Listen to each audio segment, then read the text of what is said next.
Allez, bonjour les amis, petit tour du poste de pilotage de notre Barracuda 8. Sur l'avant, vous voyez donc la VHF, le GPS. Ce qui m'intéressait, c'est de vous poser les questions essentielles. Quand vous louez un bateau, ce qui est important, c'est le carburant. Vous allez me dire oui, bien sûr. Il faut connaître le volume du réservoir. Là, je sais que j'ai presque le plein, mais le plein de combien ? Parce que c'est vrai que le carburant est devenu presque le premier budget lorsqu'on loue un bateau. Aujourd'hui, sur le Barracuda 8, on a le petit réservoir et on embarque 280 litres de sans-plomb. 280 litres à 2 euros le litre, vous voyez bien que ça représente quasiment 500 euros de budget.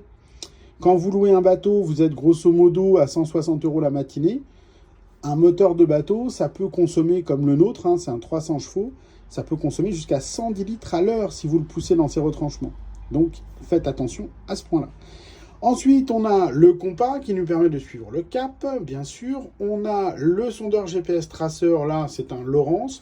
Ça nous met la vitesse de déplacement, la profondeur d'eau, l'analyse de l'endroit où on est. Et puis, sur la partie sondeur, ce qui se passe en temps réel sous le bateau. S'il y avait des poissons, voilà, là, ils sont en train de passer tout en bas. Vous voyez, on voit les petits symboles de poissons. Côté droit, on a, donc là, c'est la radio traditionnelle. Vous pouvez écouter RTL, RFM, ce que vous voulez. Ensuite, vous avez le petit accessoire ici, le contour, et qui est relié, qui remonte toutes les informations du moteur.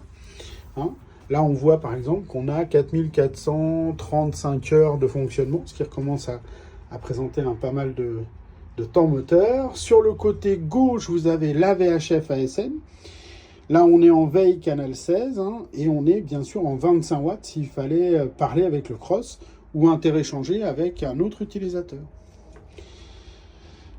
Je vous rappelle que si je veux interpeller quelqu'un, il suffit que je prenne le micro, que j'appuie sur le bouton latéral, je m'identifie. Nous, on s'appelle le Jack One, donc Jack One, Jack One, Jack One, pour le nom de la personne qui nous intéresse, Dédé par exemple. Dédé, si tu m'entends, on passe canal, je dis une bêtise, 6, 8, 72, 77, les canaux navire.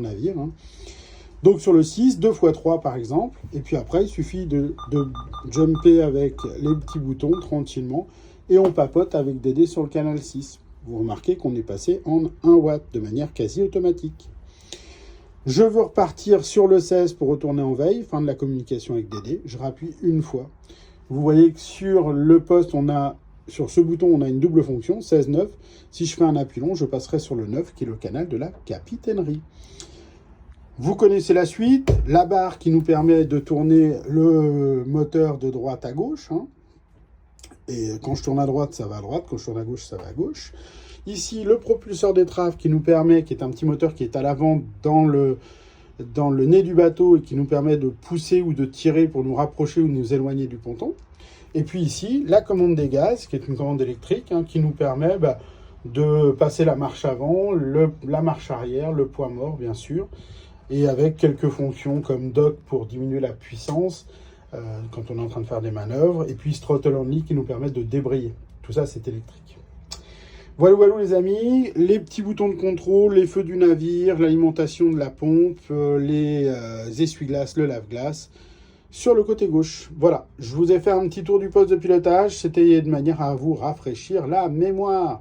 Je vous souhaite à tous une excellente fin de week-end, et on continue comme ça. Tchou tchou!